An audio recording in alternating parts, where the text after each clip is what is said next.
আজি মই আপোনালোকক ৰজা আৰু ভাটৌ নামৰ এটি সাধু শুনাম। উজ্জয়পুৰ ৰাজ্যৰ ৰজা বিক্ৰমাদিত্য। তেওঁ বৰ প্ৰজাবৎসল আৰু অধ্যয়নপ্ৰিয় ৰজা আছিল। মাজে সময়ে তেওঁ ভেকশ্যন ধৰি নিজৰ ৰাজ্যখন ভ্ৰমণ কৰি প্ৰজাৰ সুখ দুখৰ বুজ ল'বলৈ যত্ন কৰিছিল। এবাৰ এনেদৰে তেওঁ ৰাজ্যখনৰ ৰাজধানীৰ পৰা দূৰৰ অঞ্চল এটা ভ্ৰমণ কৰিবলৈ গ'ল।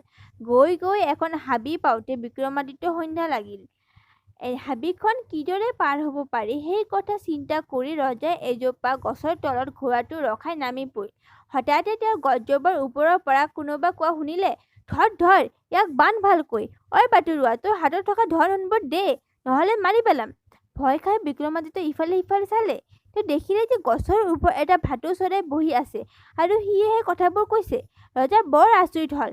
যিয়েই নহওক তেওঁ সেই ঠাইখন বৰ নিৰাপদ নহয় বুলি বুজিলে আৰু তীব্ৰ বেগে ঘোঁৰা চেকৰা তাৰ পৰা আঁতৰি গ'ল। সেই ঠাইখনৰ পৰা কিছু দূৰ যোৱাৰ পাছত বিক্ৰমাদিত্যৰ বৰ ভাগৰ লাগিল। তেওঁ ক'ৰবাৰ অকণমান বিশ্ৰাম লোৱাৰ কথা চিন্তা কৰিলে।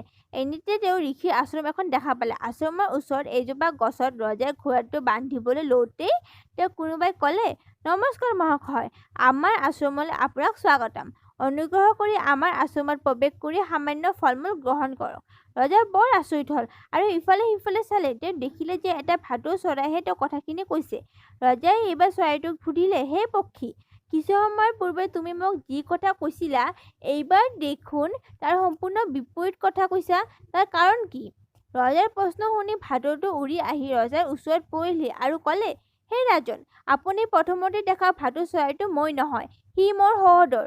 আমি প্ৰথম উৰিবলৈ শিকোঁতে এদিন প্ৰচণ্ড ধুমুহা বতাহ আহিছিল। সেই ধুমুহা বতাহত আমাৰ ভাৰটো ভাগি পৰিল আৰু আমাৰ আই বোপাই দুয়োৰে মৃত্যু হ'ল। আমাক দুয়োকে বতাহে উৰুৱাই আনি দুঠাইত পেলালহি।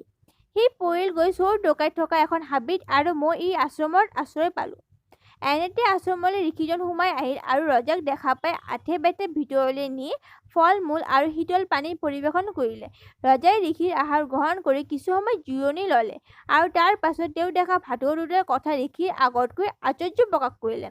ৰজাৰ কথা শুনি ঋষিয়ে মিচিকে হাঁহি মাৰি ক'লে, "হে ৰাজন, একেটা বাহতে জন্ম হ'লেও দুয়োটা চৰাইৰ মাজত মাত কথাৰ অমিল হোৱাৰ কাৰণটো হ'ল সিহঁতৰ সংগ। যি যেনে সংগত ডাঙৰ হয় সি তেনে আচৰণহে কৰে।